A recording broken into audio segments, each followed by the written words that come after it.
You are listening to Libarium Emperor, voice of the tale, Fenom, a journey into tombs where the dead do not sleep, and silence is the only warning before the end.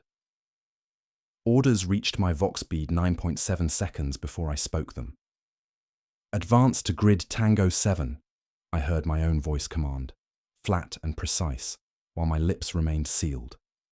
The squad moved with Cadian discipline, but I caught the micro-flinch that rippled through them as their bodies obeyed words that hadn't yet left my throat. Temporal causality had been severed on Sephiron 9, and every transmission arrived before its birth.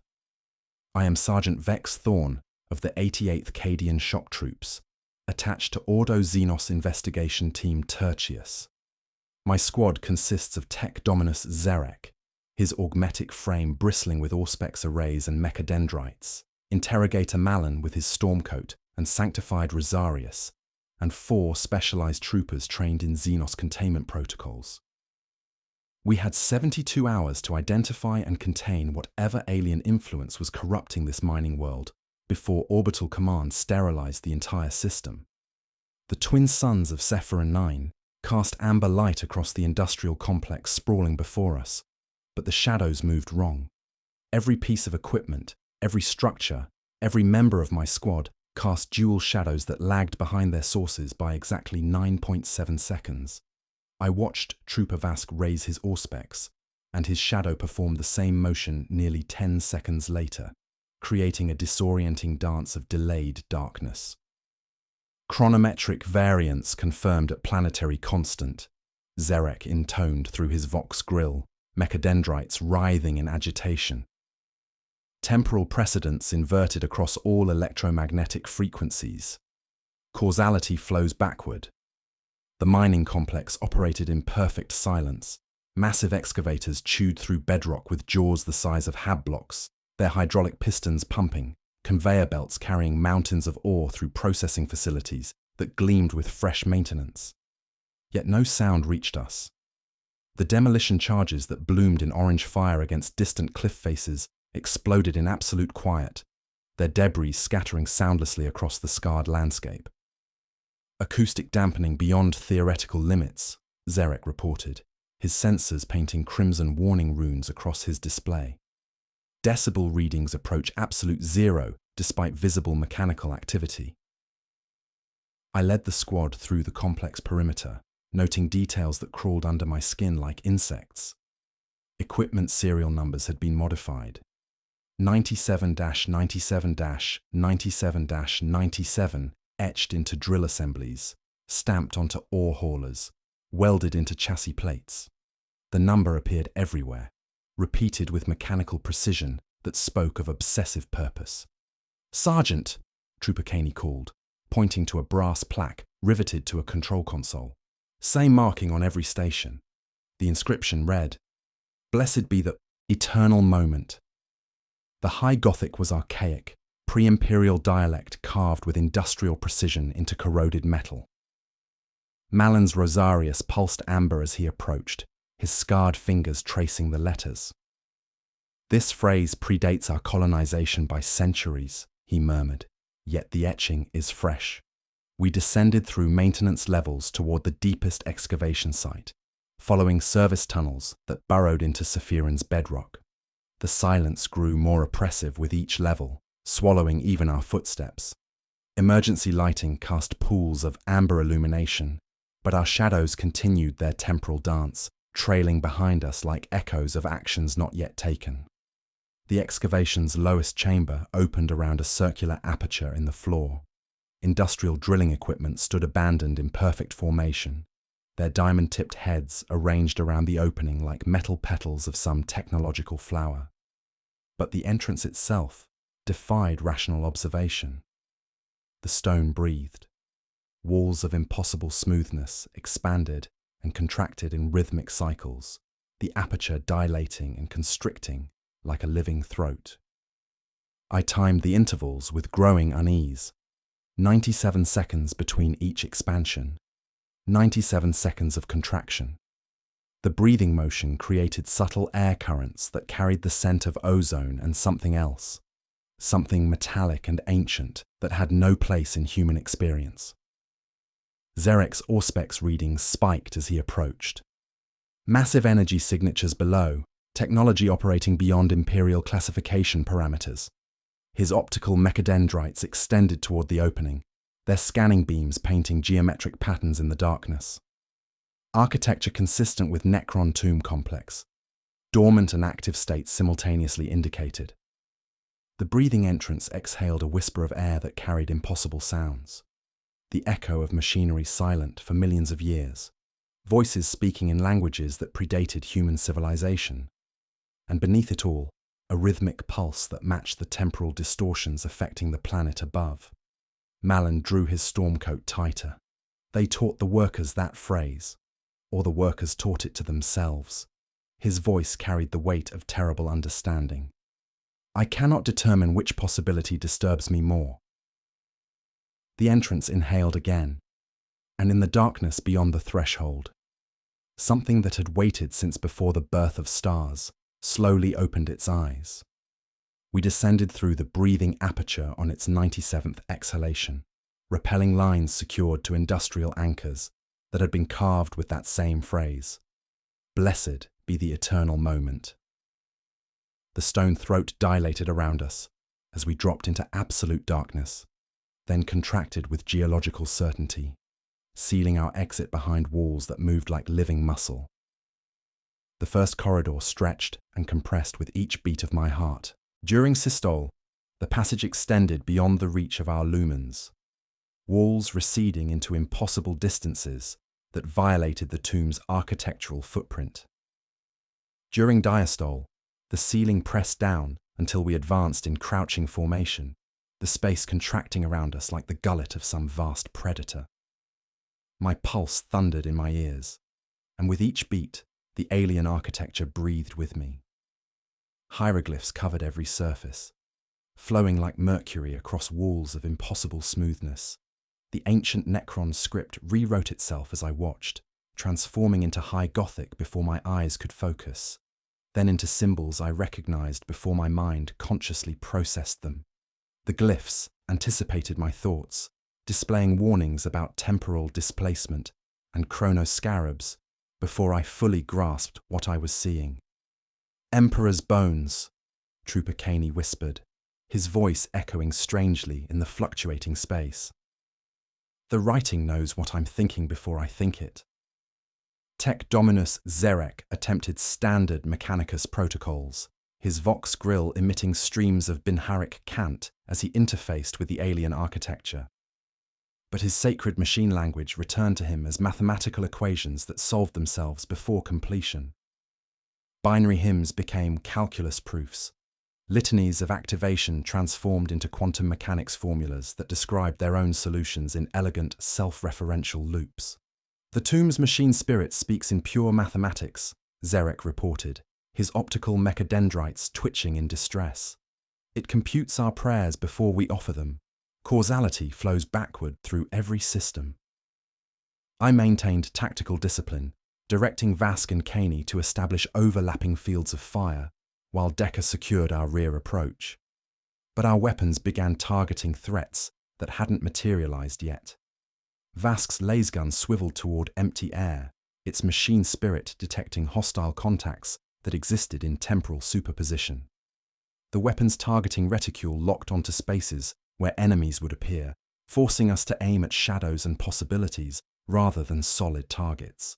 Hold fire until you have confirmed targets, I ordered, hearing my own words arrive in my Vox speed 9.7 seconds before my lips shaped them.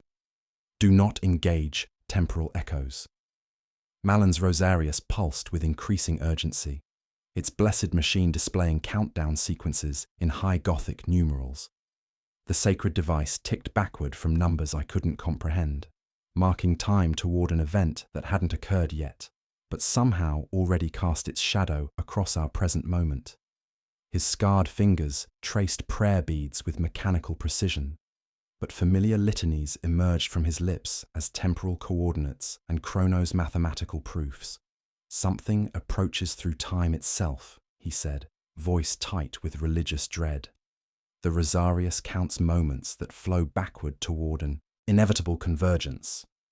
Environmental hazards manifested as we advanced deeper into the tomb.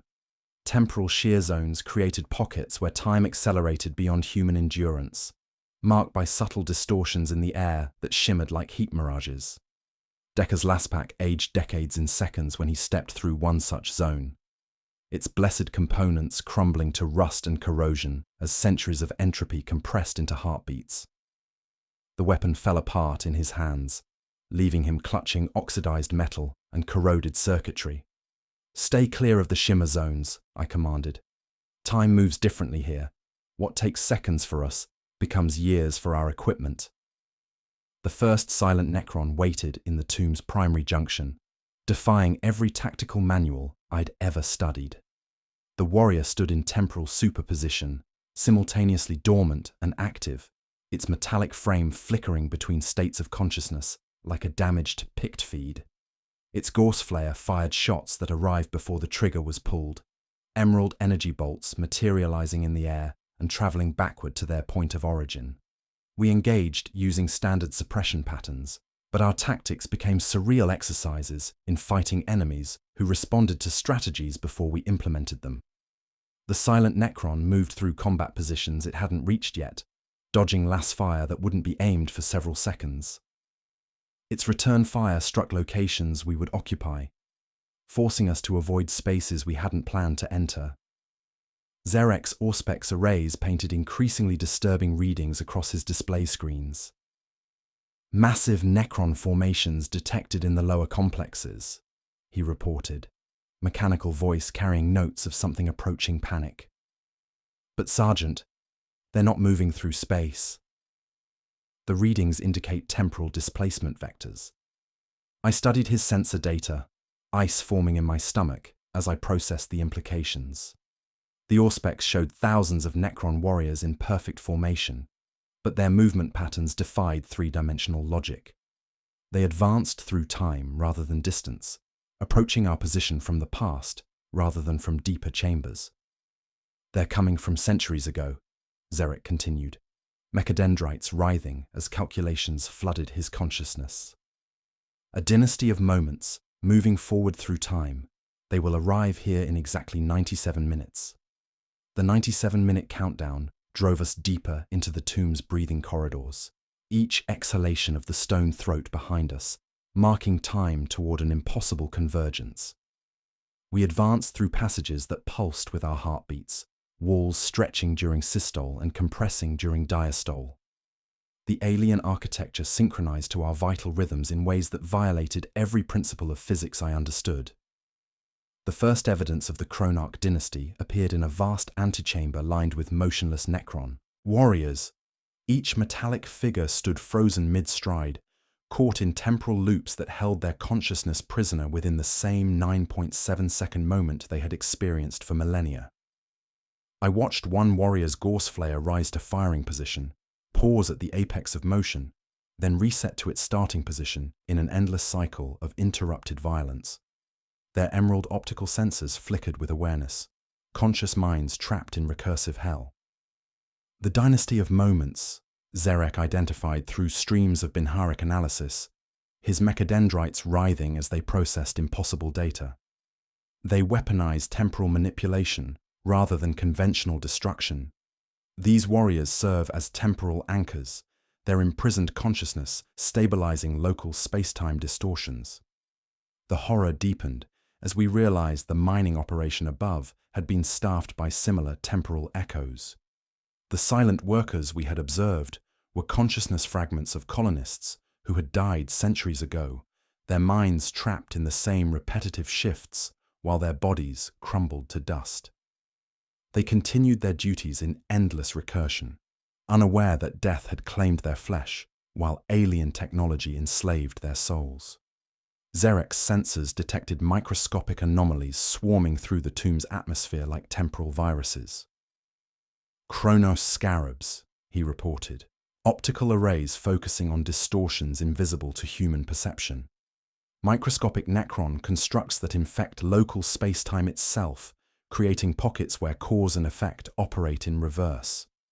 They edit reality at the quantum level, allowing surgical manipulation of temporal flow. where the scarabs concentrated, causality inverted with mathematical precision. Our footsteps created echoes before our boots touched stone. Our breath fogged the air before we exhaled, and our weapons targeted threats that would materialize in future moments.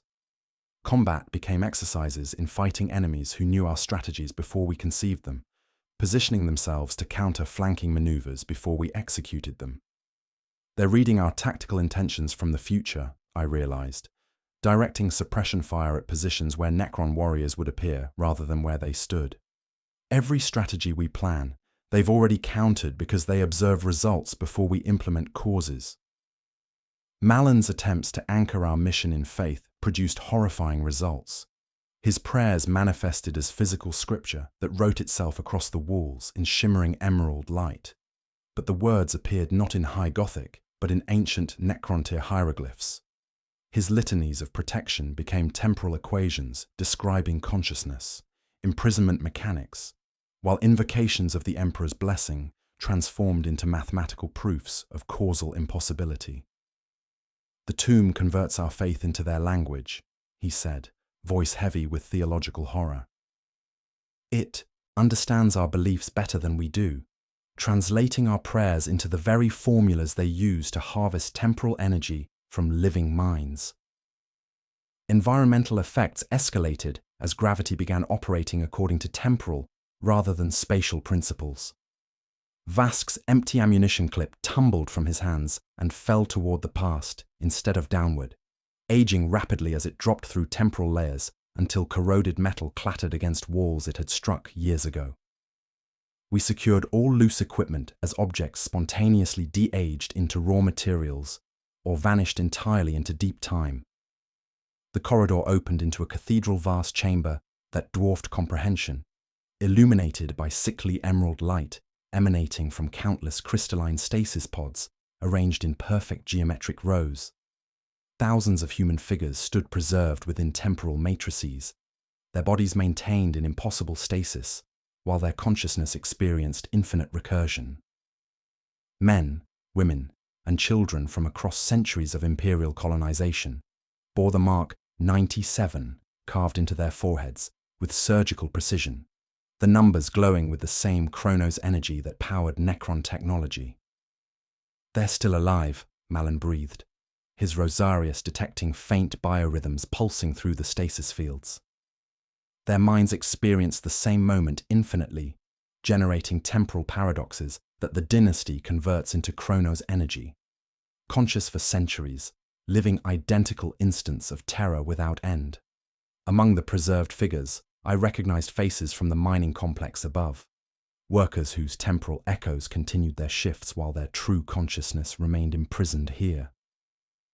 We were looking at Sephiron 9's actual population, harvested across centuries to power technology that turned living minds into batteries for manipulating time itself. Zerek's sensors detected massive energy buildups as the preserved consciousness began resonating in harmony, their combined temporal output preparing to fuel something far more ambitious than simple time manipulation. The dynasty wasn't just harvesting moments, they were preparing to edit history itself. The crystalline stasis pods pulsed with harvested consciousness as we moved through the geometric rows of imprisoned souls, each preserved human generating temporal paradoxes that fed directly into the tomb's Chronos engines. Zerek's mechadendrites writhed as they processed impossible data streams, his optical arrays painting crimson warning runes across displays that showed readings beyond imperial classification parameters. "Planetary analysis complete," Zerek intoned, his vox grill losing its usual Binharic cadence and adopting a chillingly clinical tone. "The Chronarch dynasty has been harvesting temporal energy from living beings for millions of years, trapping consciousness in recursive time loops to power their Chronos technology. These pods are not merely stasis chambers, they are dynamos. Each trapped mind repeats one shard of terror forever, feeding Chronos engines that consume time itself." The horror became visceral when Trooper Vask stepped too close to an active harvesting node, his body crossing into a temporal desynchronization field before I could order him back. I watched in sick fascination as his flesh began aging rapidly, while his consciousness remained locked in a single moment of recognition. His face wrinkled and sagged with decades of accumulated time, hair whitening to brittle strands that fell in clumps, muscles atrophying until his uniform hung loose on a frame that lost mass in rushing size. "Serge, permission to," he said, with the voice of an ancient man, the same words repeated with mechanical precision every 9.7 seconds. His aged hands reached toward us with the trembling of centuries, while his mind experienced only the initial instant of realizing his fate. The grotesque fusion of ancient flesh and young consciousness created a living paradox that powered the nearest Chronos scarab swarm, his temporal desynchronization generating pure Chronos essence that fed directly into the dynasty's energy matrix. "Temporal cascade failure," Zarek reported, his sensors detecting massive energy buildups throughout the tomb complex. His consciousness experiences a single moment, while his body accumulates temporal debt from multiple timelines. The entire planet functions as a temporal battery. Sephiron 9's mining operation serves as cover for systematic harvesting of human Chronos essence across centuries. The true scope of the horror crystallized as Zarek's analysis revealed that the Necron technology didn't merely manipulate time, it consumed it, leaving pockets of temporal void where minutes and hours had been literally eaten from existence. These null zones appeared as shimmering distortions in the air, spaces where causality simply didn't exist, forcing reality to edit itself around their absence. I marked them with beacons that flashed in silence, warning the squad to avoid areas where breath left our chests without fogging and sweat beaded without falling. Our weapons began exhibiting increasingly disturbing malfunctions as Chronos scarab contamination spread through our equipment. My bolt gun fired rounds that hadn't been loaded yet, spent casings ejecting before live ammunition was chambered. Kaney's laser gun discharged focused beams before his finger touched the trigger, drawing energy from power cells that would be installed in future maintenance cycles. Tactical communications became exercises in temporal paradox, as our Vox network transmitted conversations we hadn't had yet, my own voice arriving 9.7 seconds early with orders for situations we hadn't encountered.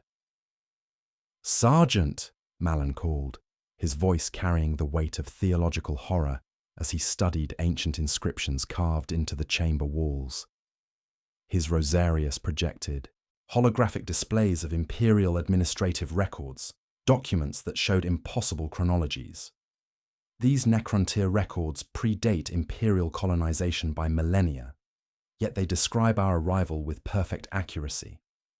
The colonization of Sephiron 9 was orchestrated by the Necrons themselves.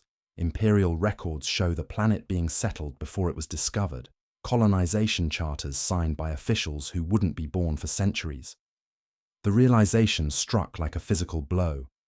The dynasty had manipulated human expansion across the galaxy, guiding imperial colonization efforts toward worlds equipped for consciousness harvesting.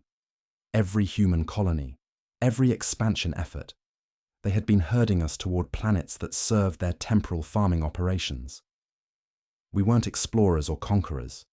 We were livestock being guided to slaughter, our very presence on this world a controlled variable in their horrifying equation. Deep beneath the chamber, massive Chronos engines began their activation sequence, their harmonic resonance creating pressure waves that traveled backward through time. The engines consumed centuries of harvested temporal energy to power something far more ambitious than local reality manipulation. Machinery that could edit the past itself, rewriting history with surgical precision. The countdown reached zero on systems that hadn't been built yet, aligning emerald nodes into lattice constellations that bent space-time around mathematical impossibilities. Our shadows unpinned from our boots and stepped forward independently as the engines reached operational threshold, acting out future events with perfect choreography. I watched my own shadow draw its sidearm and fire at threats that hadn't appeared yet, while Malin's shadow knelt in prayer before altars that didn't exist. Kaney's shadow jerked sharply left, bringing a rifle to shoulder and firing measured shots at empty walkways. The temporal field was so intense that our future actions cast echoes backward through time, creating shadow plays of events that would unfold in the coming hours. The shadows showed us walking toward the Kronos engines, but they also revealed something more disturbing, moments where our shadows acted independently of our future selves, performing actions we would never choose to make. The dynasty wasn't just predicting our future, they were editing it, using our own temporal echoes to guide us toward decisions that served their harvest. Following our shadows deeper into the tomb's breathing corridors, we descended through passages that existed in temporal superposition, each exhalation of the stone throat behind us, marking moments toward an impossible convergence. The Kronos engine's harmonic resonance thickened the air until each breath tasted of metal and compressed time, our phantom footsteps echoing from futures we had yet to experience. The primary chamber opened around us like a wound in reality, dominated by the colossal construct that had been consuming Sephiron 9's temporal energy for millennia. The Paradox engine rose from the chamber floor in spiraling tiers of impossible mathematics, each level rotating in different temporal directions while maintaining structural integrity through pure contradiction. Emerald energy cascaded upward and downward simultaneously, 97 pylons circling the structure in perfect geometric precision, each capped with crystals that pulsed out of phase with the others, flickering through micro-epochs as if tasting different years. The psychological assault began the moment we entered the engine's field of influence. I experienced multiple versions of our mission, overlapping in my consciousness, like shattered mirrors reflecting different possibilities. In one timeline, we were vaporized at the threshold by sheets of green-white energy, our bones engraving the floor in negative relief. In another, we succeeded, planted melter charges, and fled laughing through corridors that closed like teeth. A third showed us never arriving at all, the chamber untouched by human perception, while the engine waited with geological patience for consciousness that would be born in another century. Each possibility felt equally real and equally false, forcing my mind to process contradictory memories of events that had and hadn't occurred. The engine didn't just manipulate time, it weaponized paradox itself, using temporal contradictions to fragment awareness until tactical thinking became exercises in madness. Tech Dominus Zerek attempted interface with the nearest control node, his mechadendrites extending towards surfaces that pulsed with Kronos energy. The moment his augmetics made contact, his consciousness became trapped in a recursive data loop that compressed infinity into a single nanosecond of thought. His body continued moving through normal time, optical arrays focusing and mechadendrites writhing, while his mind experienced the same fragment of binary prayer repeating forever. Blessed, blessed, blessed, blessed, he chanted through his vox grill, the word looping with mechanical precision while his consciousness remained locked in the instant between blessed and be the omniscire. His augmetic systems functioned automatically, but his awareness had been compressed into temporal singularity, experiencing 1 nanosecond of devotion stretched across subjective eternity. The engine's guardian materialized, not as physical presence, but as living paradox that violated every law of existence. Chronarch Zandrek the Temporal appeared simultaneously ancient and newly awakened, his metallic frame showing millions of years of wear while displaying the pristine condition of recent activation. He spoke words that arrived before his mouth moved, conversations echoing from future moments, while his current self remained silent. You arrived precisely when needed, Sergeant Thorne.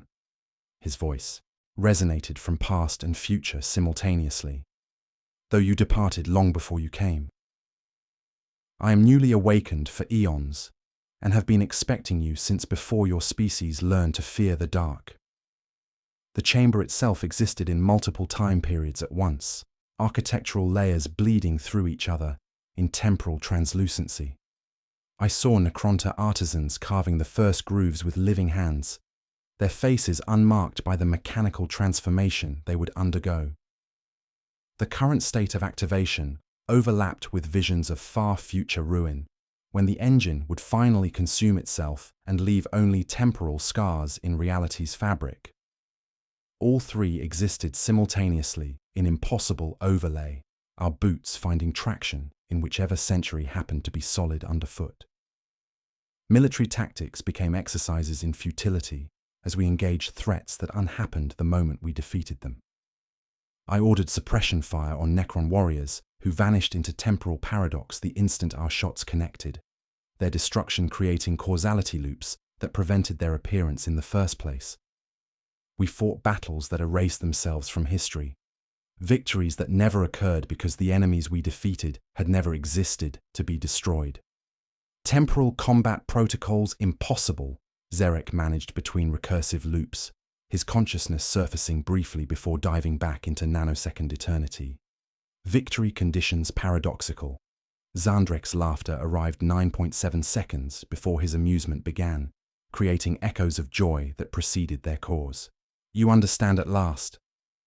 Every shot fired, every order given, every prayer spoken, all components in the equation I have been constructing across millennia. Your mission was never investigation, Sergeant. It was orchestration. The revelation struck with the force of absolute certainty. Our entire presence on Sephiron 9 had been manipulated by the Chronarch, guided through temporal manipulation that made our choices inevitable while maintaining the illusion of free will. He needed imperial consciousness to observe and experience temporal paradox, human awareness serving as the final variable in calculations that spanned geological ages. The biotransference was our species' greatest mistake, Zandrek continued, his words arriving from past conversations while his current self gestured toward the engine's spiraling mathematics. But mistakes can be edited. With sufficient temporal energy and conscious observation of impossibility, the past itself becomes mutable. Your minds will complete the equation, allowing us to retroactively prevent our transformation, undoing millions of years of mechanical existence by changing the moment of our fall. Zandrek's promise of temporal revision hung in the chamber's impossible air as Interrogator Malin pressed his scarred palms against the paradox engine's base, ancient Necrontyr inscriptions crawling beneath his touch like living things. The glyphs rewrote themselves from alien geometry into High Gothic, then into mathematical formulas that described their own impossibility, before cycling back to razor-edged script that made my eyes water to observe directly. "Emperor, preserve us all," Malin whispered, his voice carrying the weight of revelation that threatened to shatter sanity itself. The Chronarch dynasty discovered that consciousness creates temporal paradoxes simply by observing events. They've weaponized human awareness to generate untime, moments that exist outside causality, in the gaps between cause and effect. Every human who dies in these temporal loops doesn't merely perish. They become living paradoxes, their consciousness trapped in the spaces where time breaks down, bleeding pure impossibility into reality. The true scope of the horror crystallized as understanding dawned like the light of a dying star. The dynasty had spent millions of years perfecting consciousness, harvesting, not for temporal energy itself, but for the paradoxes that awareness created when forced to observe impossibility. Human minds, with their linear perception of time, generated pure untime when confronted with causality violations, pockets of existence that operated outside the universe's fundamental laws. A flicker rippled before my eyes, and Trooper Vask stepped out of temporal displacement with edges that stuttered between positions. His ancient flesh hung loose on bones that had accumulated centuries, but his pupils were wide and full of stars that weren't ours. The scarification of 97 burned ember red across his forehead as he spoke with perfect clarity, despite his temporal desynchronization. "Sergeant, you died 17 minutes ago when the Chronos scarabs reached critical mass," he said, his voice the whisper of autumn leaves carrying knowledge from timelines where our mission had already failed. "We all did. Death here doesn't end. It becomes another variable in their equation. You're experiencing mortality while your body continues the mission, consciousness trapped between heartbeats." The psychological horror deepened as I felt the truth settle into my bones like frost. We had been dead for subjective hours while remaining alive for objective minutes, our consciousness experiencing the full weight of death, while our bodies moved through the mission with mechanical precision. I carried the memory of my last breath, the sensation of my heart stopping, the darkness closing over my vision, all occurring simultaneously with my continued existence in the engine's temporal field. Zarek remained trapped in his recursive data loop, but his augmetic fingers began tapping complex patterns against his thigh with mechanical precision. The temporal Morse code spelled out warnings in Binharic cant that arrived fragmented across multiple timelines. Malin translated through clenched teeth as numbers seared across his Rosarius. Paradox engine preparing galactic activation. Synchronization lattice across 97 star systems. The engine here serves as conductor. The choir spans 1,000 worlds. The implications struck with the force of absolute certainty. This wasn't just harvesting temporal energy from Sephiron 9. The accumulated untime from billions of harvested consciousness would edit the past itself on a galactic scale, undoing the biotransference that had transformed the Necron tier into machines by rewriting the causal structure of reality. Malin's faith became our anchor in the storm of temporal paradox, his prayers creating stable pockets of linear time around us, like islands of sanity in an ocean of impossibility. But each litany aged him years in seconds, his hair whitening to snow, his face accumulating decades of lines and scars as he burned through his own future to maintain temporal stability. Faith without proof is an anchor the numbers cannot digest, he said, his smile carrying the weight soldiers wear to keep younger ones steady. In the Emperor's name, let time flow as meant to flow. The prayer carved itself into chamber walls in letters of pure light, creating temporal anchors that held reality stable through sheer force of belief. The sound of boots on stone echoed from the chamber entrance, tactical formations advancing with Cadian discipline. Relief flooded through me as I recognized the approach patterns, but as figures emerged from the breathing corridors, horror replaced hope with surgical precision. It was us, the same squad arriving from multiple timelines simultaneously, each version carrying different equipment, bearing different wounds, speaking with voices that carried the weight of different outcomes. I watched myself enter the chamber 3 times, one version missing his left arm, another bearing burn scars across his face, a third moving with the mechanical precision of someone whose consciousness had been partially harvested. Comms flared with static that tasted of iron. Reinforcement element inbound, came my own voice, 9.7 seconds before my throat shaped the words. This is 88th Cadian, Squad Thorn. The temporal paradox threatened to tear reality apart as multiple causality chains collided. Zandrek's laughter arrived from past and future as the convergence began, the final variable in his equation falling into place with mathematical inevitability. The chamber filled with echoes of ourselves as multiple versions of our squad converged from different temporal vectors, each bearing the scars of alternate outcomes. I stood beside a version of myself whose left arm ended in cauterized ceramite, while another bore burn patterns across his face that mapped failed encounters with Chrono's scarabs. A third moved with mechanical precision, his eyes reflecting emerald light that pulsed in 97-second intervals, already partially converted into a temporal paradox. Each version brought tactical knowledge from their timeline's experiences, but the information contradicted itself with mathematical precision that manifested as physical agony. The scarred version of myself reported successful thermal lance deployment against the paradox engine, while my one-armed variant insisted that Zandrek had never possessed physical form to target. The converted version spoke in Binharic formulas about consciousness harvesting requirements, his words arriving as equations that described their own impossibility. Primary target neutralized through melter charge placement at Tier 7, my scarred self reported through gritted teeth, blood trickling from his nose as contradictory memories warred in his skull. Negative, Sergeant, my one-armed variant interrupted, voice carrying the weight of different tactical decisions. Chronarch confirmed as temporal construct, Physical engagement protocols ineffective. Mission requires. The partially converted version spoke over both, his words arriving as mathematical proofs. Temporal equation approaches, completion through conscious observation of paradox. Multiple perspectives of identical awareness generate exponential untime. We are the solution Zandrech requires.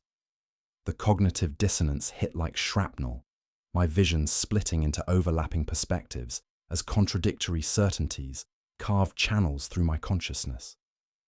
I experienced the success of thermal lance deployment while simultaneously knowing it had never occurred. Felt the phantom pain of losing my arm in a timeline where that sacrifice had been necessary. Blood ran warm from my nose as my brain struggled to process impossible truths existing in superposition. Zirek's recursive loop began infecting the other versions of himself, creating a cascade of temporal feedback that spread through the chamber like contagion.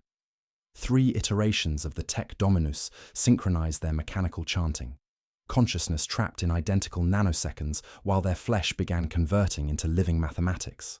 I watched skin tessellate into hexagonal equations, mechadendrites writing proofs in emerald light that hung in the air without medium, binary prayers becoming geometric theorems that carved themselves into transforming meat. Blessed, blessed, blessed, they chanted in perfect unison, their bodies becoming organic components of the paradox engine, as bone transmuted into crystalline calculation matrices.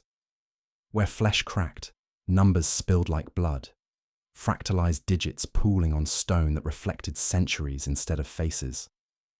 Military coordination collapsed into tactical impossibility as different versions of myself issued contradictory orders based on timeline-specific experiences. My scarred self-directed flanking maneuvers around threats that my one-armed variant insisted didn't exist, while the converted version provided coordinates for positions that existed in temporal superposition. We fought battles that unhappened the moment we won them, engaging Necron warriors who flickered between states of existence based on which timeline was observing them. Suppressive fire on the primary conduits, one Thorn ordered, pointing to engine components that pulsed with harvested consciousness. That triggers the cascade, another countered, grabbing his weapon. We learned that in Timeline 7. Disable the scarab generators first.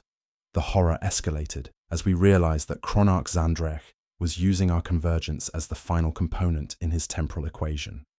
The conscious observation of impossibility by the same minds, experiencing it from multiple perspectives, generated pure untime at exponential rates, feeding directly into the paradox engine's spiraling mathematics. We weren't reinforcements. We were the harvest itself. Consciousness multiplied across timelines to provide computational power for rewriting galactic history. Environmental horror peaked as the tomb's architecture began existing in temporal superposition.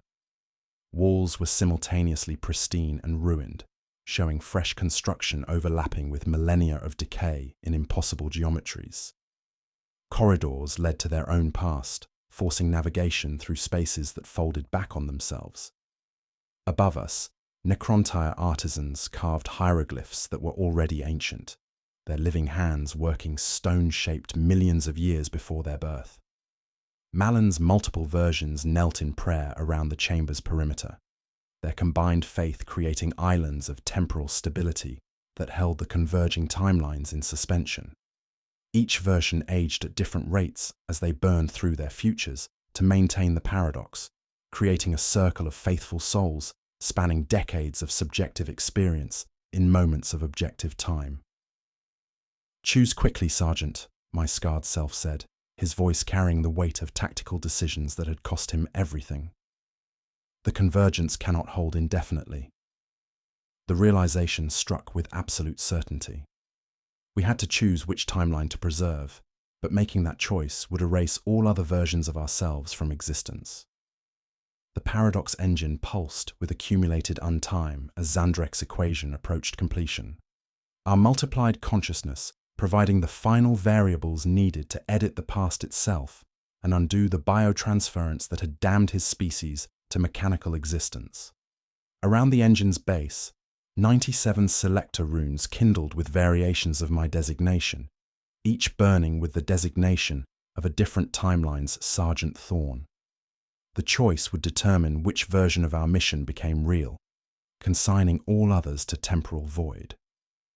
The 97 selector runes blazed with emerald fire as Xandrek's form solidified within the Paradox engine's field, his ancient frame flickering between states of existence, while words arrived from conversations spanning multiple timelines. His voice carried the weight of geological ages compressed into mathematical precision, each syllable arriving 9.7 seconds before his metallic throat shaped the sounds. The final component requires conscious sacrifice across temporal vectors, he announced, gesturing toward our converging iterations with movements that existed in superposition. Willing erasure of consciousness to create a causal null zone, a hollow in causality itself where the past becomes mutable. Your multiplied awareness provides computational power, but completion demands deliberate self-negation across all timelines simultaneously. The impossible choice crystallized before me with the clarity of tactical doctrine written in blood. I could sacrifice the alternate versions of my squad to prevent galactic temporal catastrophe, consigning them to non-existence while preserving our timeline's integrity.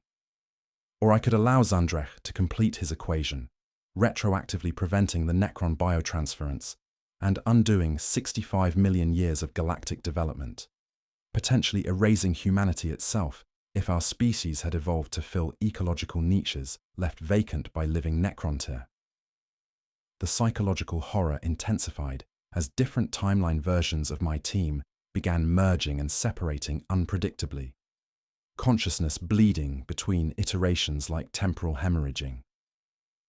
I watched Kaney's scarred variant merge with his one-armed counterpart, creating a hybrid awareness that screamed in harmonics, tasting of copper and impossibility. Their combined form flickered between states as contradictory memories warred for dominance. I remember dying, the Kaney hybrid gasped, his face rippling between distinct sets of scars before settling into grotesque fusion. But I also remember living through it. The Chronos scarabs ate my weapon hand, but I never lost it. I disabled their generators, but they were never installed. Emperor's bones, which memories belong to me? Decker flickered between alive and dead, speaking with two mouths, one pleading for Medicaid, while the other laughed in relief at wounds that had unhappened. Vask appeared as temporal echo and living paradox simultaneously, his ancient flesh bearing the weight of centuries, while his consciousness remained locked in the moment of recognition. They remembered events that never occurred while forgetting experiences they were currently living, their identities fracturing into chaotic mosaics of contradictory truth. Xeric had transcended physical existence entirely, his consciousness now pure temporal mathematics that communicated through reality distortions. Where his flesh had been, equations wrote themselves in emerald light, fractal proofs describing their own impossibility while revealing the engine's true requirements. His transformed hands became delicate lattices of calculation, pointing toward our struggling forms, while numbers fell from the ceiling like metallic rain. Observation insufficient, his mathematical consciousness transmitted through gravitational waves that made my bones resonate like tuning forks.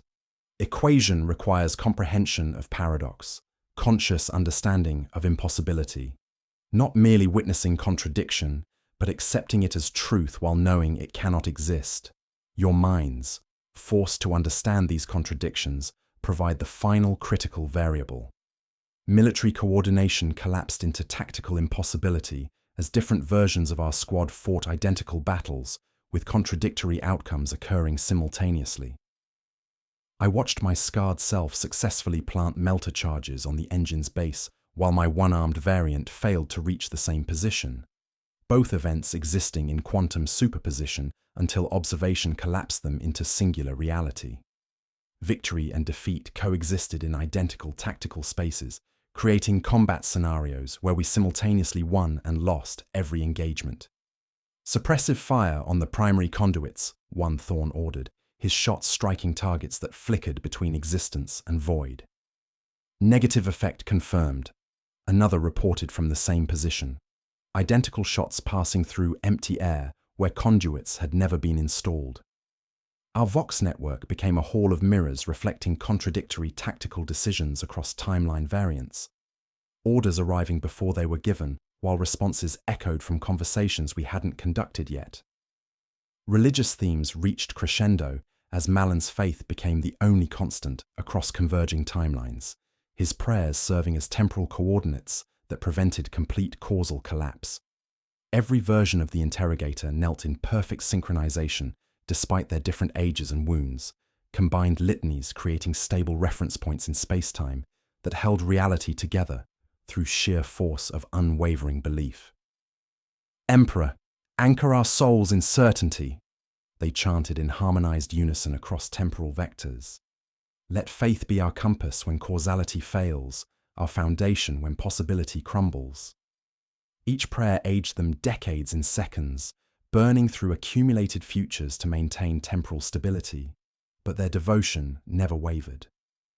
Their combined rosary pulsed with steady light that forced the swirling timelines to momentarily align, creating islands of linear time in an ocean of paradox. Zandrek began the final activation sequence, the paradox engine's 97 pylons aligning into perfect mathematical harmony as harvested untime reached critical mass. The crystalline stasis pods pulsed with renewed intensity, thousands of imprisoned consciousness screaming silent temporal agonies that echoed backward through the chamber. Galactic coordinates appeared in emerald fire above the engine, star systems across the galaxy where similar installations waited to synchronize their reality editing capabilities. "The biotransference was our species' damnation," Zandrek intoned, his words arriving from past conversations, while his current self gestured towards spiraling mathematics that described their own solutions. "But damnation can be edited. With sufficient temporal energy and conscious comprehension of impossibility, we reach back across geological ages and prevent our transformation, restoring flesh to metal, mortality to immortality, hope to despair." The air crackled with raw, unformed time ready to be shaped and rewritten. The 97 selector runes flared with blinding intensity, their purpose crystallizing with mathematical inevitability. To select the prime timeline that would be preserved, while all others were consumed to fuel the causal null zone. Around the engine's base, variations of my designation burned in emerald fire, each representing a different timeline's Sergeant Thorn facing identical impossible choices. The realization struck with the force of absolute tactical understanding. The only way to stop the equation was not to choose between timelines. It was to break the choice itself. I would have to sacrifice my own timeline coherence, becoming a living paradox that would disrupt Zandrek's calculations through pure logical impossibility. To exist simultaneously in multiple states while maintaining conscious awareness of the contradiction, accepting truth and falsehood as equally valid, while knowing both were lies. Around me, my alternate selves watched with identical comprehension, each reaching the same conclusion from different experiential vectors. The choice was no longer between existence and erasure. It was between maintaining reality's consistency and becoming something that shouldn't exist, a walking impossibility that would poison the temporal equation from within. The paradox engine pulsed with accumulated untime as the activation sequence approached completion, reality itself holding its breath before the moment when past and present would collide with the inevitability of mathematics made manifest. The moment crystallized around tactical necessity as I stepped forward into the paradox engine's primary field, abandoning the selector runes and their false promise of preserved timeline coherence. Heat without temperature prickled my skin as I crossed the threshold, where causality collapsed into mathematical impossibility, choosing to become the living contradiction that would poison Zandrek's equation from within. The transformation struck like lightning, made of frozen time. I experienced birth and death simultaneously. The first breath of Akkadian infant overlapping with my final exhalation in the tomb's breathing corridors, both events equally real and equally false. The weight of infinite possibilities crushed down on my consciousness like the pressure of deep ocean trenches, every decision I had never made pressing against my skull until bone creaked under the strain of impossibility. Futures that would never happen cascaded through my awareness with visceral clarity. I felt phantom medals pinned to a chest that flickered between existence and void, tasted the copper of blood from wounds I hadn't received, carried the weight of limbs that existed in superposition between presence and absence. My identity fractured into recursive loops where I remembered remembering things that hadn't occurred yet, consciousness expanding to encompass contradictory experiences that threatened to tear sanity apart at its mathematical foundations. The cascade effect began immediately as my paradox state introduced logical impossibility into Xandrake's carefully balanced calculations. Temporal loops that had imprisoned consciousness for millennia started collapsing like dominoes, each crystalline stasis pod flickering between states as the mathematical certainty holding them stable crumbled under the weight of my contradiction. Silent machinery throughout the tomb groaned with the sound of rust forming in reverse, shadow plays unwinding from walls as future echoes lost their temporal anchor.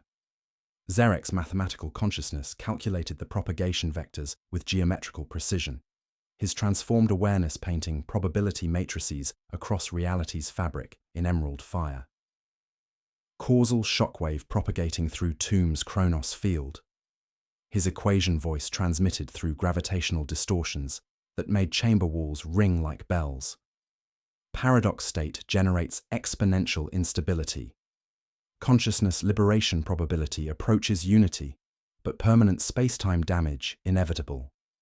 Expect chronometric scars.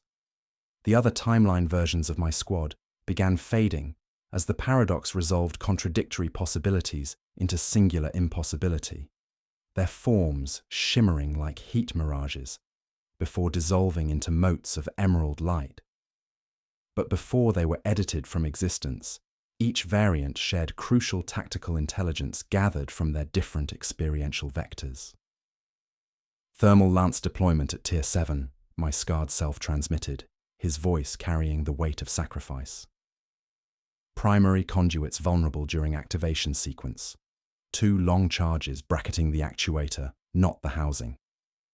Chronos scarab generators behind the choir screens, my one-armed counterpart added, form flickering like damaged pict feeds. Burn them, or the engine drinks our detonation like sacrament. Military tactics became a desperate race against cascading temporal collapse as the remaining squad members navigated chambers where past, present, and future existed simultaneously. Caney advanced through corridors showing Necrontar construction, overlapping with current architecture and far future ruin. His boots finding purchase on stone that existed in 3 different centuries. Decker planted melter charges on engine components that flickered between pristine condition and millennia of decay, timing movements to match temporal fluctuations that made solid matter accessible. The psychological strain of maintaining paradox consciousness created vertigo that had no spatial reference, nausea that transcended physical sensation to become pure conceptual revulsion at my own impossible existence. I existed in the gap between cause and effect, experiencing every moment as both inevitable conclusion and impossible beginning, feeling the universe struggle to reconcile my logical impossibility. Malin's realization struck with the force of theological revelation as he watched my paradox state destabilize the engine's mathematical foundations. Faith without proof is the opposite of paradox, he declared, his rosarius blazing with steady light that carved channels of linear time through temporal chaos. Belief accepts mystery without requiring logical resolution. Faith serves as temporal anchor because it creates certainty where none should exist. His prayers became tactical coordinates in space-time, each litany aging him decades in seconds while creating stable reference points that allowed squad movement through architectural geometry, shifting between temporal states. Combined electromagnetic pulses from his fading timeline variants disrupted Chronos' scarab swarms, creating corridors of stable causality through the collapsing tomb. The paradox engine began overloading as my contradiction poisoned its calculations. 97 pylons flickering between activation states, while harvested untime bled from containment matrices like temporal hemorrhaging. Warning hieroglyphs wrote themselves across chamber walls in scripts predating galactic civilization, describing cascade failures in languages extinct for geological ages. But Xandrek's form solidified with renewed clarity as overload reached critical threshold, his ancient awareness calculating new variables with mechanical precision. Impressive tactical adaptation, Sergeant Thorne. His voice arrived from future conversations while gesturing toward pulsing crystalline matrices. But equations adapt across deeper time. Your sacrifice delays inevitable calculation. His metallic frame began retreating into temporal stasis, consciousness withdrawing into mathematical singularity. The dynasty has waited 65 million years, he promised, words echoing from past and future simultaneously. We can wait 65 million more. The engine's death throes sent shockwaves through local space-time as my living contradiction overwhelmed its foundations, but Xandrek's withdrawal ensured the greater equation would continue across deep time, patient as stellar formation and inevitable as entropy itself. Xandrek's retreat into temporal stasis triggered the paradox engine's catastrophic overload, 97 pylons collapsing into mathematical singularities that devoured their own equations with recursive hunger. The implosion struck like silent thunder as emerald tears folded through themselves like origami made of centuries, and the tomb's Chronos field began inverting around us. I felt the universe pucker, a wound opening in time itself that threatened to bleed across the sector like temporal infection. Existing in paradox state allowed me to perceive the unraveling with horrific clarity while experiencing the visceral horror of simultaneous existence and non-existence. My consciousness scattered across infinite possibility matrices while maintaining singular awareness, watching my body flicker between states of being and void. I felt my heart both beat and remember stopping, my lungs both fill with air and hold the final breath of death, experiencing every moment of my existence overlapping with the certainty of never having been born. The sensation defied description. Pressure without dimension, pain without location, consciousness crushed under the weight of impossibility while retaining enough coherent thought to guide my squad through the collapsing temporal maze. Environmental effects became apocalyptic as centuries of harvested time released at once in chaotic waves. Corridors expanded into cathedral vast spaces where minutes stretched into aching hours, forcing movement through zones where each footstep consumed subjective eternities. Adjacent chambers compressed years into seconds, metal rusting to dust and reassembling in accelerated cycles that showed construction, use, and decay overlapping in impossible geometries.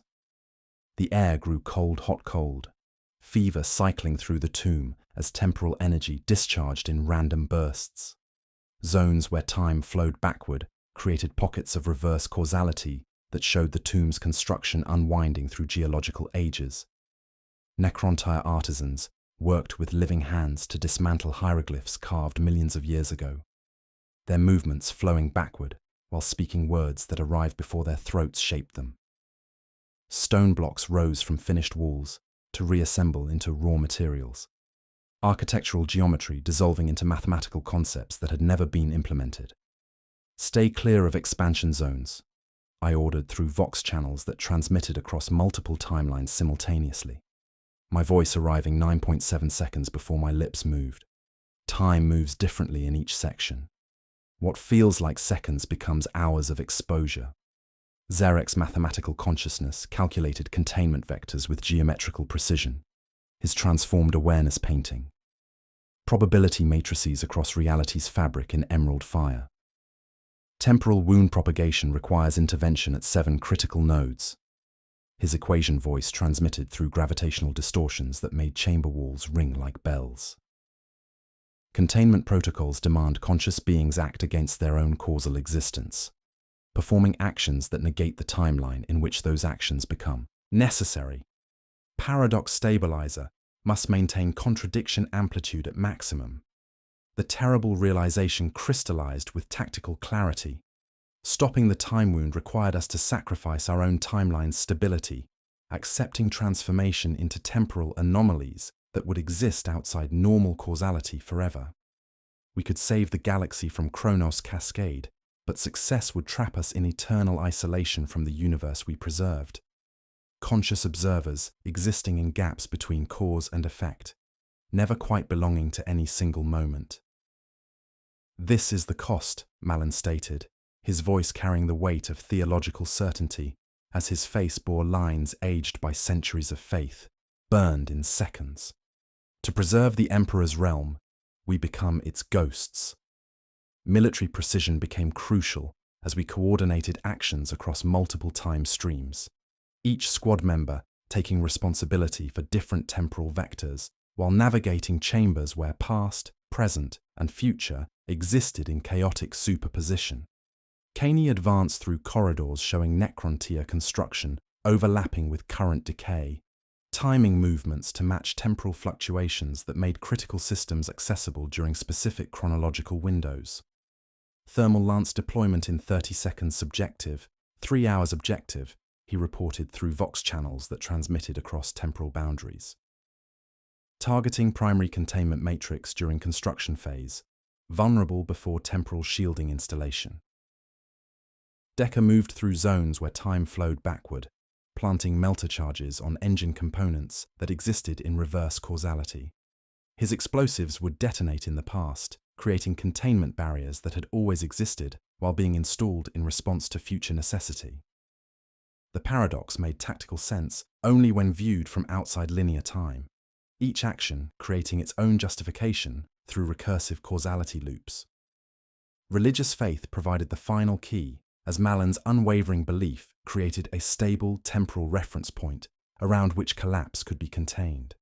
His prayers carved channels of linear time through Kronos' chaos, each litany aging him centuries while maintaining theological certainty that held reality together through sheer devotion. Emperor, anchor our purpose in eternity, he chanted, Rosarius blazing with light that forced swirling timelines into momentary alignment. Let faith be our foundation when causality crumbles, our compass when time loses direction. His belief became physical force, a solid column of pure conviction that transcended the need for causality, creating certainty where only chaos reigned. Faith without proof served as the ultimate counter-paradox, an unwavering truth that forced the collapsing reality to coalesce around its stability. Coordinate on my mark, I projected, words arriving from multiple timeline points simultaneously. Alpha 7. Sequence. Execute. The containment sequence required perfect coordination as we acted against our own causal existence, each squad member performing actions that would negate the timeline making those actions necessary. Thermal lances fired at targets existing in temporal superposition. Melter charges detonated in the past to create barriers protecting the future. And faith-based anchoring held reality stable while we edited our existence out of necessity. The time wound's expansion slowed as containment barriers activated across 7 critical nodes. Temporal bleeding cauterized by actions existing outside normal causality. The chamber shuddered one final time, then fell into profound silence. The paradox engine lay ruined, crystalline matrices shattered, 97 pylons inert. We stood in the aftermath, forms shimmering faintly, no longer fully present in any single moment. The time wound was contained, but the cost was our causal existence. We had saved the galaxy while becoming trapped in a temporal bubble existing outside normal space-time. Heroes and ghosts simultaneously, forever bound to the moment of our impossible victory, watching the universe continue while remaining eternally outside its flow. Silence settled over our impossible victory, like frost over a wound, profound and absolute in ways that transcended mere absence of sound. We existed in its embrace, suspended in a temporal echo chamber, where consciousness persisted in crystallized moments outside causality's flow. Our forms shimmered with faint luminescence, translucent figures carved from preserved time, breathing without fog and speaking without echo in a pocket of space that defied every law of physics I had ever learned. The universe beyond our temporal bubble continued its flow with perfect clarity, events unfolding like picked feeds transmitted from another reality. Imperial reinforcements arrived precisely 72 hours after our initial deployment, their Valkyries descending through Sephiron 9's amber atmosphere with textbook precision. I watched Cadian squads clear the mining complex using formations I had taught, their boots thundering through corridors that no longer contained any trace of Necron presence. No Xenos signatures detected, their Vox transmissions carried across temporal barriers with crystalline clarity. Mining complex shows standard excavation patterns. Geological surveys confirm natural cave systems only. They found empty chambers carved from natural stone, their Auspex readings showing nothing but mineral deposits where we had fought impossible battles against the Chronarch dynasty. The tomb had been edited from history, not destroyed, but retroactively prevented, its construction undone by our containment of the time wound. We tried to answer their calls, flares burning only within our pocket before extinguishing at its edge, our warnings swallowed by temporal barriers that rendered us invisible to their instruments. The horror shifted from external threat to existential dread as the full implications crystallized with tactical precision. We had become temporal ghosts, our consciousness preserved in the moment of our sacrifice, but unable to return to normal existence. Every breath existed in superposition between inhalation and exhalation, every heartbeat suspended between systole and diastole, experiencing the eternal instant of our victory while the galaxy moved forward without us. Zerek's mathematical consciousness calculated degradation vectors with geometrical precision, his transformed awareness painting probability matrices across our chamber walls in emerald fire. Echo State exhibits exponential decay characteristics, his equation voice transmitted through gravitational distortions, consciousness coherence declining at measurable rates, subjective persistence estimated at 97 weeks before complete dissipation into background chronos noise. The psychological impact deepened as we observed alternate versions of our mission playing out in temporal echoes that flickered through our chamber like ghostly holograms. We watched ourselves fail in countless variations, timelines where thermal lances missed their targets, where Zandrek completed his equation, where the time wound spread across the sector, consuming star systems. Each failure showed cascading consequences that would have followed, imperial worlds aging centuries in seconds as Chronos' cascade devoured normal space-time. Military discipline became our anchor against the storm of existential impossibility, familiar rhythms of command structure providing stability when reality offered none. I maintained unit cohesion despite our impossible situation, treating our echo existence as an extended deep reconnaissance mission with objectives transcending normal tactical parameters. "Sound off by numbers," I ordered, voice carrying across temporal barriers without medium. Echo status report. Caney, Echo 1, consciousness stable, degradation rate nominal, came the response, his form flickering between states of existence. Decker, Echo 2, temporal anchor holding, no significant drift, our demolitions specialist reported, hands still carrying phantom melter charges existing in superposition. The familiar patterns of military protocol provided psychological framework for processing our impossible state, transforming existential horror into tactical problems, requiring standard imperial solutions applied to non-standard circumstances. Malan's prayers carried new weight in our echo chamber, his faith creating ripples in temporal space that reshaped our isolated pocket of existence. But responses arrived, as distortions speaking of divinity existing outside time itself, attention operating on scales transcending mortal comprehension.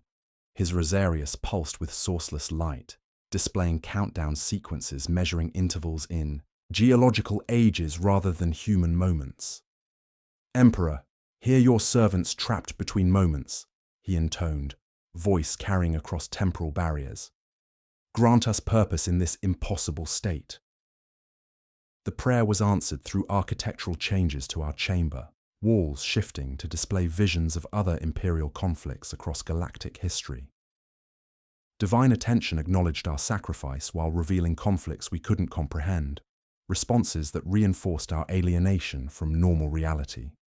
Movement flickered at the chamber's periphery as other figures materialized from temporal distortion, imperial forces from different eras who had fought the Cronarch dynasty and become trapped in similar echo states. A rogue trader expedition from M35 stood in perfect formation, consciousness preserved in their victory's moment. Space Marine kill teams from M38 maintained eternal vigil, power armor flickering between existent states while awareness remained locked in duty. "Welcome to the Echo Chamber, Sergeant Thorne," their leader called across temporal barriers, voice carrying centuries of impossible existence. "We are the Legion of Echoes, imperial heroes who sacrifice causality itself to contain dynasty harvests. You are not alone." The chamber expanded to accommodate our growing number, revealing the true scope of the Cronarch threat and the price paid by those who stood against temporal horror across galactic history. The echo chamber expanded around us like a cathedral built from crystallized time, revealing its true nature as a temporal museum of sacrifice. Figures materialized from shimmering distortion with the gravity of accumulated centuries, each bearing the scars of victories that had cost them causality itself. We were not alone. The Legion of Echoes had been waiting, a ghostly army of imperial forces trapped in similar causal loops across galactic history. Lady Seraphine Val emerged first, a rogue trader from M35, whose ornate void armor flickered between states of existence, while her consciousness remained locked in duty's eternal moment. Behind her stood household guards in archaic void suits, their faces bearing the weight of expansion wars fought in humanity's golden age of exploration. Her warrant seal pulsed with sourceless light as she spoke with the authority of ancient nobility. 15,000 years we have maintained this vigil, Sergeant, she reported, voice carrying the steel of void-hardened command. The Cronarch threat spans geological ages. Each victory we thought final was merely another variable in Xandrek's expanding equation. Brother Sergeant Thaddeus of the Iron Hands materialized beside massive ceramite bulkheads, his ancient Mark VI power armor bearing battle honors from conflicts that predated current imperial doctrine by millennia. Bionic replacements sparked with Chronos energy, mechanical components existing in superposition between function and decay while his consciousness maintained eternal watch. "The flesh is weak, but mathematics are eternal," he intoned through vox grills that transmitted across temporal barriers. "We learned too late that our tactical victories fed data into dynasty models, making their calculations more precise with each engagement we survived. Most disturbing were the pre-imperial human soldiers from the dark age of technology, their equipment bearing designs that challenged everything the Mechanicus considered sacred. Tech adept Zara 9 wore augmentations integrating flesh and machine in ways that made Xerek's transformation seem primitive, her consciousness existing as hybrid organic digital matrix processing information at quantum levels. The original colonists of Sephiron 9 were refugees from our era.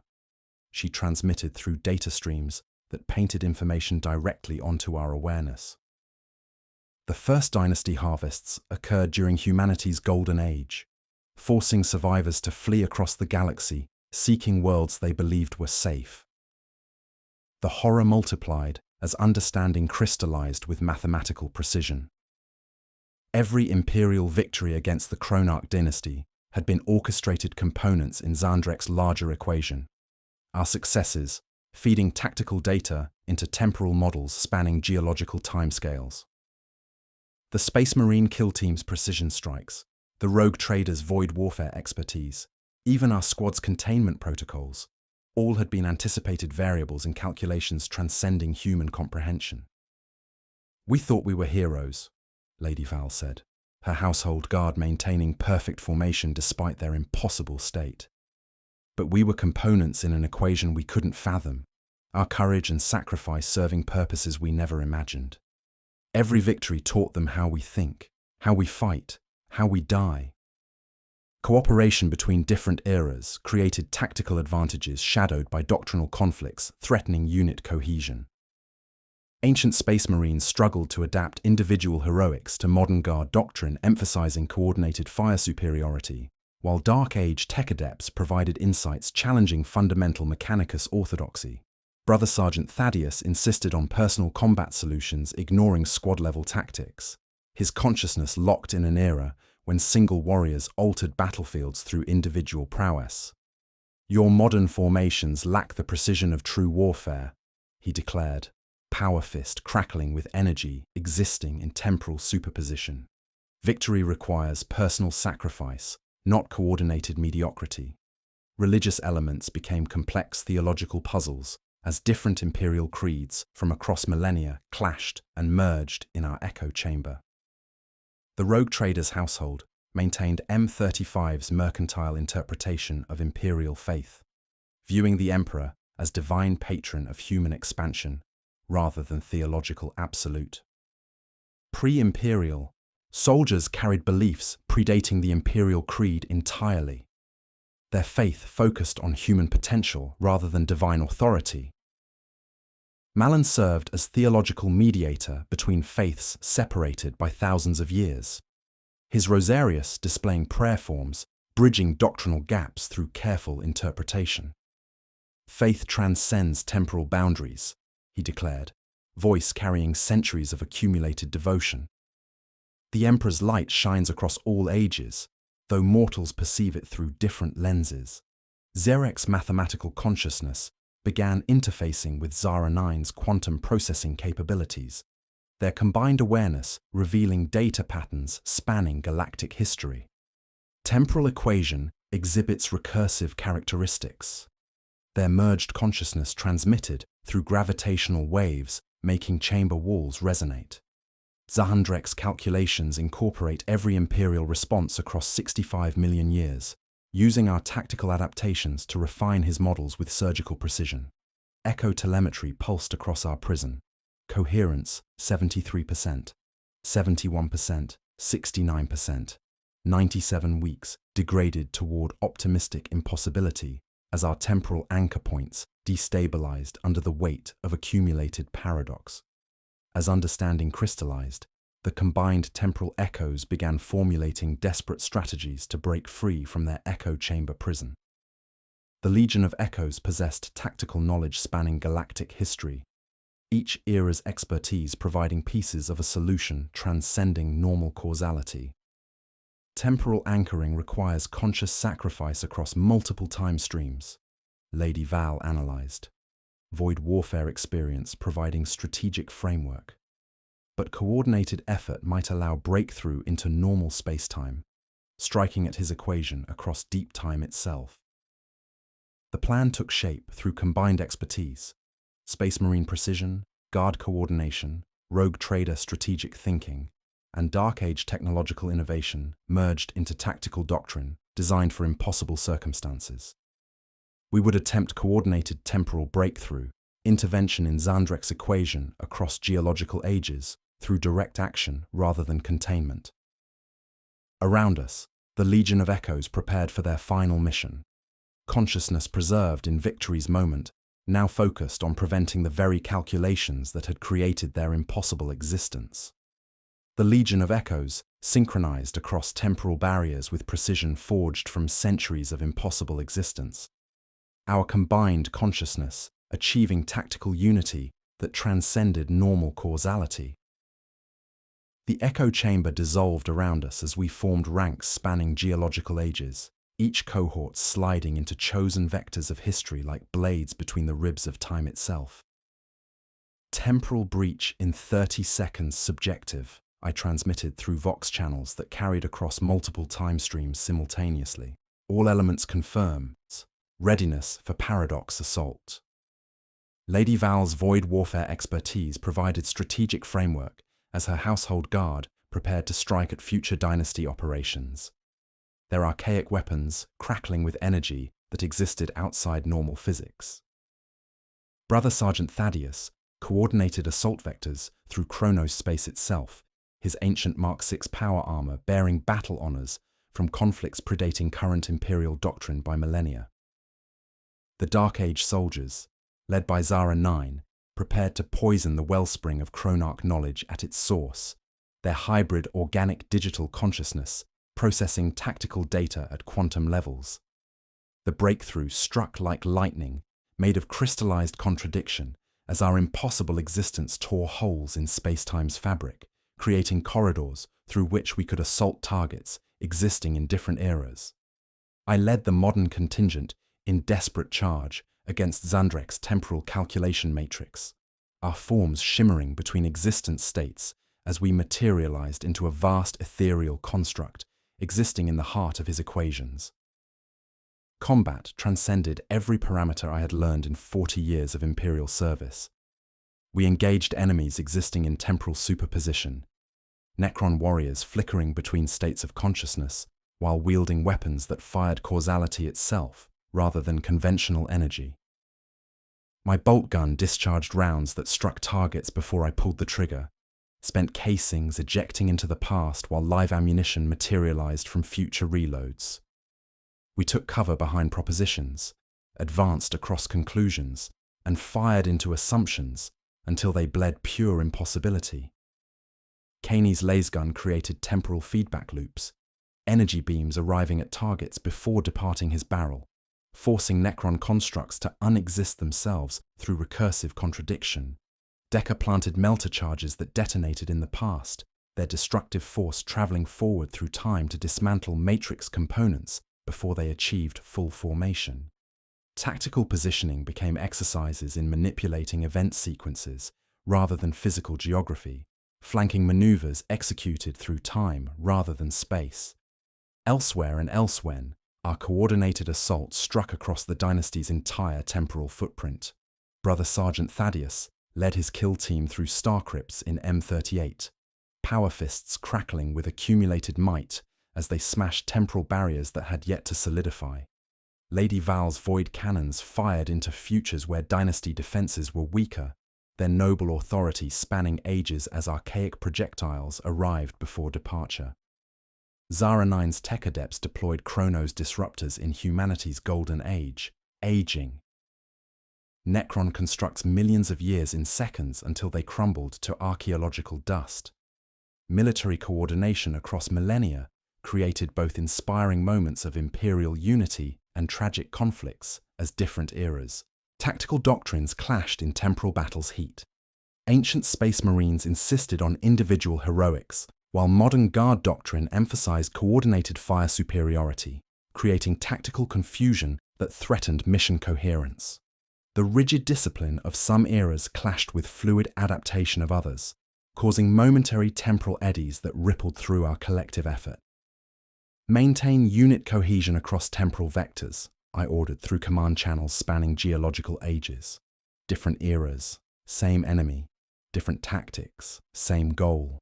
The horror reached its crescendo as tactical analysis revealed the ultimate cost of victory. Winning required sacrificing our echo existence entirely, success erasing us from the temporal equation so completely that even memory of our sacrifice would vanish from history. We would achieve victory by ensuring we never existed to achieve it, creating paradox so profound that reality would reject Zandrek's calculations to maintain logical consistency. Zerek's mathematical consciousness, now diffused throughout the temporal nexus, provided crucial insight through gravitational waves that made reality itself resonate like struck metal. We must become a causal paradox bomb, his equation voice transmitted through the fabric of space-time. Conscious acceptance of logical impossibility compressed into singular detonation. Our existence violates fundamental laws.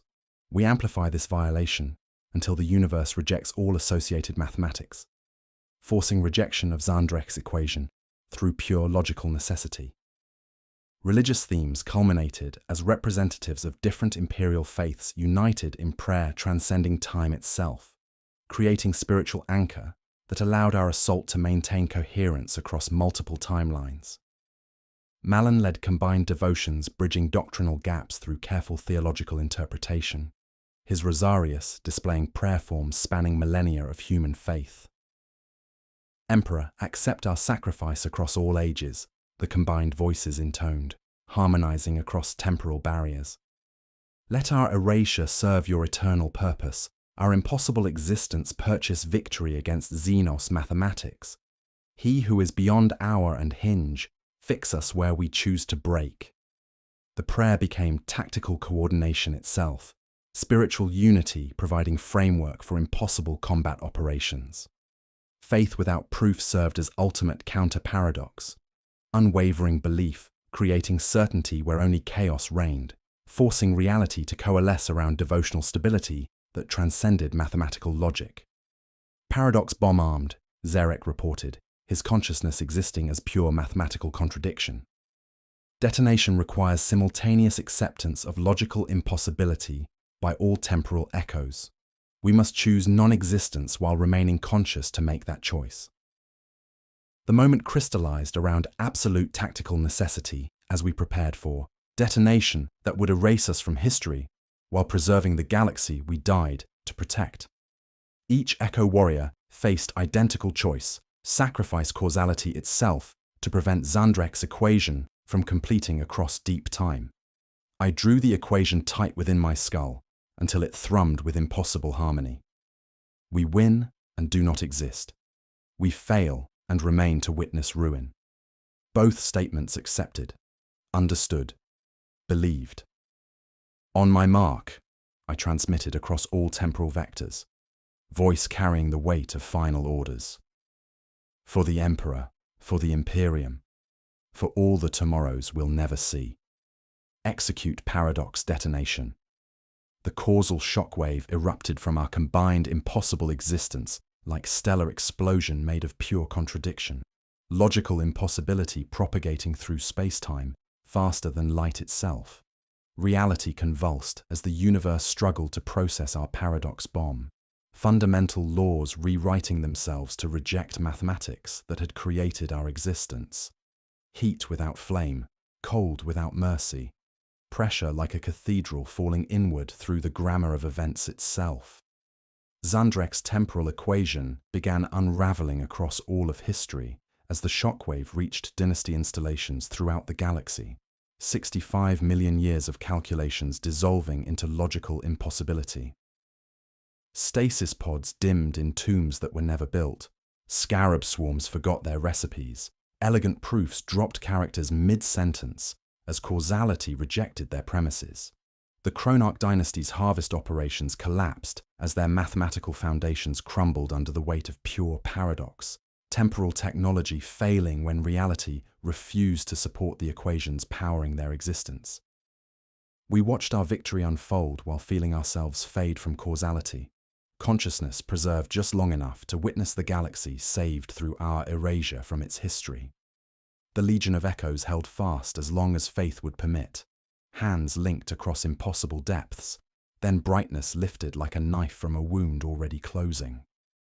The universe rejected us and spat Xandrek's equation out with us, choosing linear time over mathematical perfection, mortal hope over immortal certainty.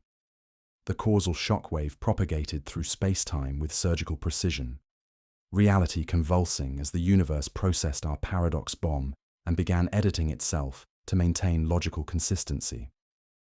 I watched in cosmic horror as fundamental laws rewrote themselves to reject the mathematics that had created our impossible existence. The Legion of Echoes had succeeded by ensuring we never existed to succeed, a victory that tasted of iron and certainty and the profound silence that follows a hymn. Lady Seraphine Vaul faded first, her ornate void armor flickering between existent states as centuries of noble authority dissolved into crystallized time. She offered a final salute with void-hardened precision, her warrant seal guttering, like a dying star before vanishing entirely. Her household guard followed in perfect formation, consciousness preserved in duty's eternal moment, until that moment itself was edited from causality. Their tactical expertise unraveling as if it had never been shared across our impossible alliance. Brother Sergeant Thaddeus inclined his ancient helm as if accepting a worthy strike, his Mark VI power armor bearing battle honors from conflicts that were simultaneously being erased from galactic history. The flesh is weak, but sacrifice is eternal, he intoned through vox grills that transmitted across diminishing temporal barriers. His massive ceramite frame peeled into dates and designations before dissolving entirely, bionic replacements sparking with final chronos, energy discharges as the Iron Hands kill team maintained formation until silence claimed them. Zara 9 and her Dark Age tech adepts processed their own dissolution with quantum precision. Hybrid organic digital consciousness, calculating erasure probabilities until the calculations themselves became impossible. Their advanced augmentations, integrating flesh and machine in ways that challenged Mechanicus orthodoxy, flickered through technological configurations spanning humanity's golden age before simplifying into correct, empty nothing. Around me, my own squad dissolved with tactical precision that honored their Cadian training. Kaney's scarred form flickered between existent states, his voice finishing sentences while the mouth that shaped them had never opened. Decker grinned in relief at charges well placed before the explosives had never been armed.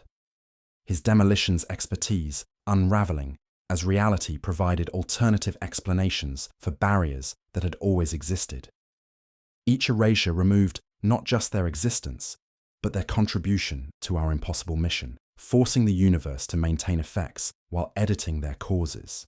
Zerek's mathematical consciousness lingered longest, transformed awareness existing as pure temporal mathematics that painted final calculations across reality's fabric. Erasure process generates temporal scarring at quantum level, his equation voice transmitted through gravitational distortions. Minor chronos anomalies will persist. Equipment displaying serial number 97. Shadows lagging 9.7 seconds. Phrases carved without origin. Scars serve as warnings. Breadcrumbs leading future investigators toward understanding without revealing source. Environmental effects manifested across Sephiron 9 as reality reasserted normal temporal flow with geological certainty. Mining equipment that had operated in perfect silence began producing blessed industrial cacophony. Massive excavators grinding through bedrock with familiar mechanical thunder that satisfied deep human hunger for the audible. Shadows snapped back to obedient service, no longer wandering behind their sources like mourners late for funeral. Vox transmissions arrived when transmitted rather than before. The first coherent phrase from the real universe drab and beautiful. Command, this is Reinforcement Flight Delta, grounding pattern green.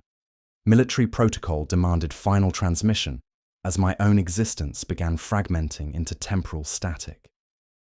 I broadcast across time itself, ensuring some record would survive our erasure, even as the universe edited us from causality. This is Sergeant Vex Thorn, 88th Cadian Shock Troops. Final transmission. Chronarch Dynasty, threat neutralized through paradox intervention. Temporal anomalies indicate Xenos presence. Recommend extreme caution around equipment displaying serial 97. Shadows exhibiting temporal lag or machinery bearing phrase, blessed be the eternal moment. These serve as warnings of dynasty influence. Mission accomplished. Emperor protects. Malin remained longest, unwavering faith serving as temporal anchor that held fragments of our existence together until the final moment. His prayers created benediction that would echo through history as barely perceptible blessing on imperial forces facing similar temporal threats, spiritual protection embedded in reality's fabric at quantum level. Emperor, accept our erasure as final offering, he intoned, voice carrying centuries of accumulated devotion. Let our sacrifice echo through ages as protection for those who follow, blessing embedded in causality itself. Though we fade from memory, let our faith remain as shield against temporal darkness. His Rosarius pulsed with sourceless light one final time, displaying countdown sequences, measuring intervals in theological rather than temporal units. Faith without proof served as ultimate counter-paradox, unwavering belief creating certainty where only chaos reigned, forcing reality to preserve protective elements even while erasing their source. His final prayer became temporal coordinates themselves, spiritual certainty creating stable reference points that would guide future imperial forces away from dynasty traps. Alone in the echo chamber, I watched normal imperial reinforcements arrive through Sephiron 9's amber atmosphere. Valkyries descending with textbook precision toward mining complex that showed no trace of Xenos presence. Cadian squads moved in methodical cordons, auspexes ticking pleasantly rather than screaming, clearing empty chambers carved from natural stone where we had fought impossible battles against enemies that had never existed. I faded last, consciousness preserved just long enough to witness victory's completion while feeling myself dissolve into background Chronos noise. A junior trooper squinted into darkness we had died to cleanse and felt, for no reason he could admit, the urge to check his vox gain twice and whisper a prayer he did not know. The universe had chosen linear time over mathematical perfection, mortal hope over immortal certainty. The echo chamber emptied around our impossible victory, silence settling like frost over triumph that had never occurred, achieved by heroes who had never lived to win it. We stood our final post beside a tomb that had never existed, in the silence that follows a hymn. Then certainty let go of us, and we let go of certainty. The universe closed over our erasure like water filling the space where stones had been withdrawn, causality flowing smooth and unbroken across the temporal scars we had carved through impossible sacrifice. Reality rewrote itself with geological indifference, editing our existence from history while preserving the effects of our victory through careful redistribution of cause and consequence. Imperial records archive Sephiron 9 as an exemplary mining operation, or yields exceeding projections through standard excavation protocols. Administratum inspectors toured conveyor galleries and signed quota approvals, while massive excavators chewed through bedrock with blessed industrial thunder. The planet entered ledgers as a success story of human perseverance, no Xenos contact recorded, no anomalies worthy of special notation. Yet careful observers noted persistent temporal wounds that refused complete healing despite reality's editorial efforts. Mining equipment occasionally operated in perfect silence for precisely 9.7 seconds, hydraulic systems pumping without sound, while conveyor belts carried ore through processing facilities before resuming normal mechanical cacophony, as if nothing had occurred. Shadows sometimes lagged behind their sources during specific atmospheric conditions, creating brief moments of temporal displacement that supervisors attributed to optical illusions caused by Sephiron's twin suns. The number 97 appeared with inexplicable frequency throughout Imperial infrastructure across the sector, etched into equipment serial numbers with industrial precision that spoke of obsessive purpose. Quality control inspectors filed reports about the anomaly, but investigations traced markings to standard manufacturing processes that had always included those designations, documentation stretching back centuries to original colonization records showing no irregularities. Deep within the most secure vaults of the Ordo Xenos, Inquisitor Hadrian Vex maintained classified files on temporal echo phenomena that described impossible events matching patterns of heroic sacrifice against Chronos Xenos threats. His reports documented cases where Imperial forces achieved victories against overwhelming odds, leaving behind only temporal anomalies and equipment displaying specific numerical sequences. Each file bore marginalia in different hands, attributing phenomena to solar interference, geomagnetic inversion, or unlicensed Mechanicus rights. Causal consistency demanded explanations, so explanations were supplied. Pattern recognition suggests coordinated response to temporal manipulation across multiple sectors. Vex noted in documentation accessible only to personnel with appropriate clearance levels. Recommend investigation of any Imperial facility displaying Serial 97, temporal displacement of shadows, or inscriptions referencing blessed moment without documented origin. These markers appear consistently where suspected Chronos-Xenos activity has been neutralized through unknown means. The cosmic horror persisted in carefully worded intelligence reports suggesting other Chronarch dynasty installations remained active throughout the galaxy.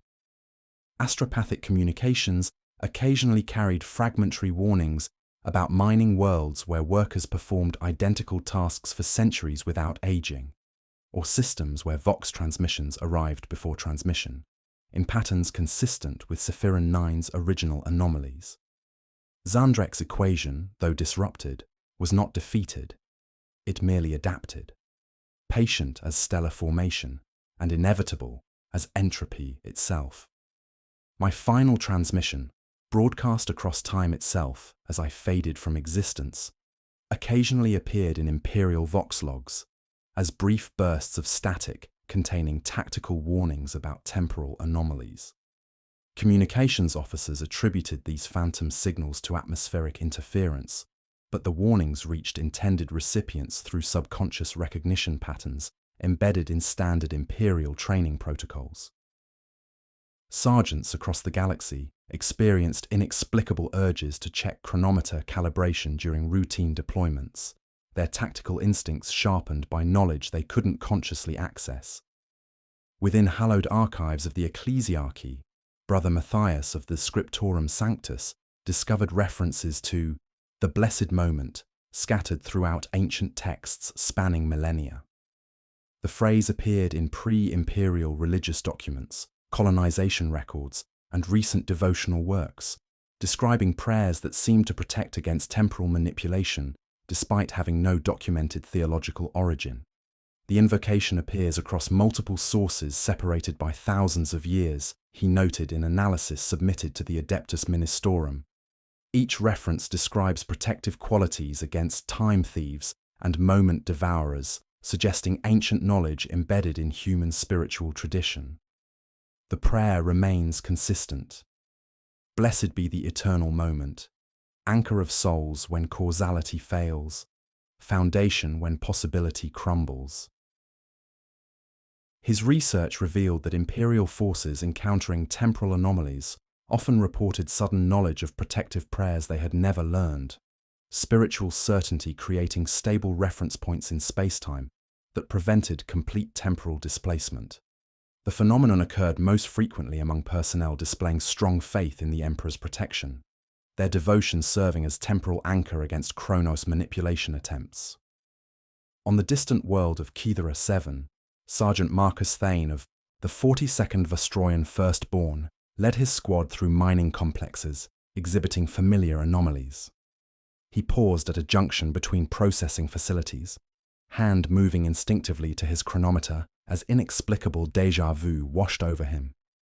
The sensation carried tactical certainty that had no source, knowledge of temporal threats he had never encountered, and absolute conviction that his squad faced dangers requiring sacrifice beyond normal parameters. "Something's wrong with the time here," he reported through Vox channels that transmitted with perfect clarity despite temporal anomalies affecting the facility. "Recommend extreme caution. Check chronometers twice and trust faith more than instruments." Above Kythera 7, orbital sensors detected massive energy signatures buried beneath the mining complex, readings consistent with Xenos technology operating beyond Imperial classification parameters.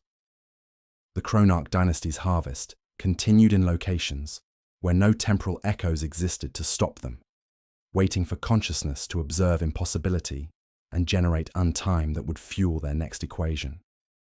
In the silence that follows hymns, where heroes who never lived stand eternal watch against threats that never existed, the galaxy turned toward tomorrow on an axis of sacrifice measured in moments, blessed to be eternal. The Legion of Echoes had purchased time itself through their erasure, but the price of victory was vigilance, and the knowledge that somewhere in the vast darkness between stars, other heroes would be needed to make the same impossible choice. End